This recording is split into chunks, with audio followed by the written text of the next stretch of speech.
Hello and a very warm welcome to Cultural Communication Confidence with me, Victoria Reynoldson. And very warm welcome to today's episode where we will be talking about clear, simple communication. Now, I know this is a really big topic and I get asked this a lot from my clients. How do I approach this so I can sound really professional and that I can build my personal brand, that people really believe in what I'm saying? I think this is a big question, and I know myself that when I was at the start of my career that I was told something by a manager, which was, Victoria, just keep it simple. Now, sometimes that's easier said than done. So whether you are preparing for a presentation or perhaps a significant meeting with a large audience, you really want to make sure your communication is crisp and you come across in the way that you want to. There is a fabulous quote from Mark Twain, the writer, who said, I didn't have time to write a short letter, so I wrote a long one instead. So just reading that quote there.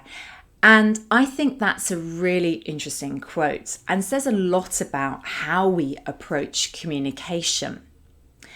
Sometimes it's easier for us to write long messages or to come up with lots of things that we want to say. But for us to say it in a short, brief way sometimes takes effort and focus. So this is part of what we are talking about today. Now, clearly, there are lots of advantages for this. I've already talked about the impact to how you're perceived. People who can express themselves and communicate clearly and simply are simply seen as more professional. But it's beyond that. It's also about how you connect with others so that they really listen to you. And that's another key point. You get people's attention and focus. They don't drift off and get distracted, because if you're keeping to the point, they follow you. And if you're in a meeting or in a presentation where it really matters that they pay attention, particularly if you need to ask the others to do something, an action at the end of that particular type of communication, then it really is important that you don't lose them, that they stay with you, and that everybody fully understands what's going on. So I'm sure you're with me. I'm sure you can see these benefits of clear, simple communication. Now let's talk about how we do this. This episode is a little bit different. It's going to be an action episode. So what I suggest you do is I want you to try this exercise out with me now. So if you are listening, please just pause, go find yourself a piece of paper and a pen. And why not do this exercise with me now? I'm pretty sure that you all have a meeting or a presentation that you're preparing that you could apply this to. And I'm going to share with you a very powerful framework of questions which will help you plan that in less than 5 minutes. So if you need to pause now, do that. And if you have your piece of paper, then we're ready to go with this framework. So the first question I want you to ask yourself is why? Why are you doing this communication? What's the purpose of it? Often we jump straight into the messaging, but it's really important to get clear what the objectives are. What is it you're trying to achieve? Is it an information piece of communication, so just telling people things and facts or updates? Or is there something that they need to do? Is there an action or reaction that you're looking for? Maybe you're looking for a decision, or you need their feedback. Whatever it is, get very clear on that up front, because that's going to guide your communication. So that's the first question, why? Now we move into who. Now, who is all about who you're talking to. So whether your communication is with one other person or 200 people, it doesn't really matter. Reflect on who it is that you're communicating with. How well do you know them? Are they an internal team that you know well, or maybe somebody you've met for the first time? If you have any knowledge about them, think about and reflect. What's motivating to them? What are they interested in hearing about? What are potential issues for them? So maybe think about their agenda. And really kind of reflect on this point. What types of questions are they likely to have? So it's almost seeing the communication from their perspective. How will they receive it? So that's a really interesting reflection before we get to the next question. So just as a summary so far, we have why, we have who, now let's come to what. Now this is traditionally where people start when they're planning their communication. They think about the messages and they say, okay, here are everything that I want to say. But the reality is we have to be, if we're going to be clear and simple, we have to be choiceful. We have to decide what are the most important messages here. So if I was going to challenge you and ask you, what if you only could share and communicate 3 things, what would those 3 things be? And, I know that's tough. I know that myself from using this framework myself. But, if you have that level of clarity, it really forces you to prioritize, I suppose, and really think about what is the most important part of this. Once you have those 3 things, let me challenge you further.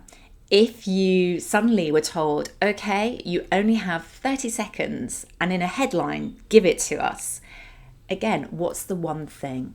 If you had to prioritize, what is the key message that you're trying to land here? This is a great discipline, and I promise you it's worthwhile reflecting on this now, so that will influence how you show up in the meeting or presentation.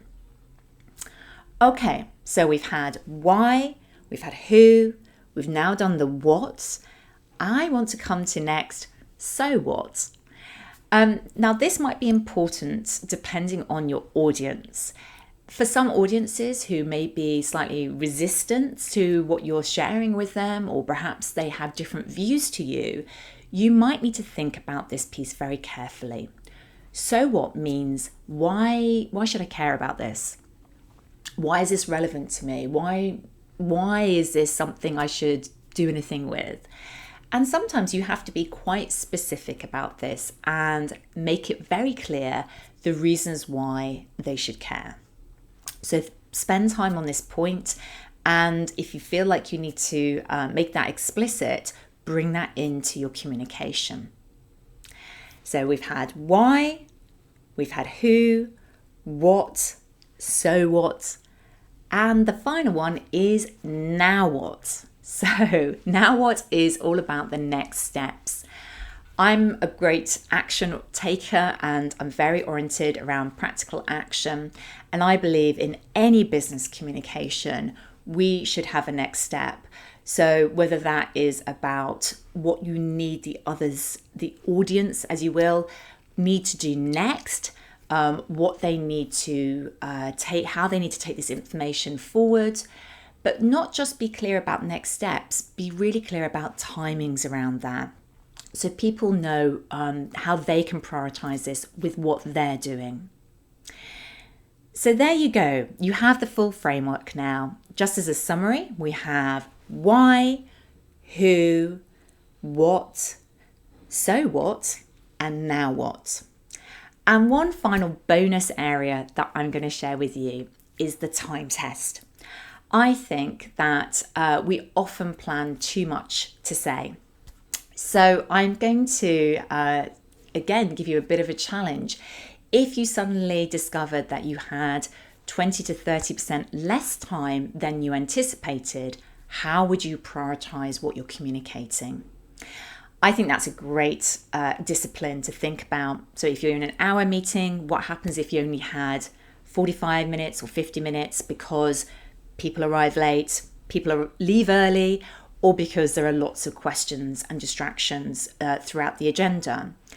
Equally, if it's only half an hour, what if you only had 20 minutes? So give yourself that challenge and think about, if you had to get even tighter on this communication, how would you do that? I'm really curious to see how this works for you. If you've been doing the exercise with me just now, I really hope you've seen that benefit for your planning and how it really literally just takes less than 5 minutes. I would love to hear how this goes for you, particularly when you implement it into a meeting or presentation, because I want to see how it's working for you. So please feel free to reach out to me and let me know. You can do that via the links at the bottom or reach out to me via LinkedIn. And I'd be really curious to see how this works and really helps with being very clear and simple with your communication. Fantastic. So as we come to the end of this episode, thank you very much for joining me.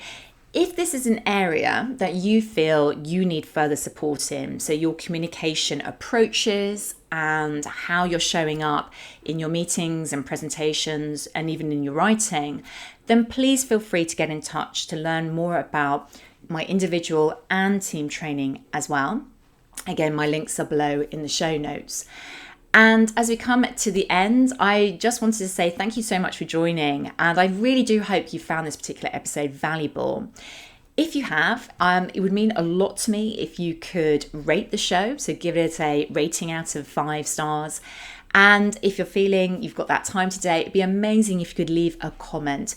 This means that more people can experience the show and find out more about it. And I'd love to be able to share these kind of particular learnings with more people around the world. But thank you so much for joining me today, and I look forward to seeing you next time on Cultural Communication Confidence.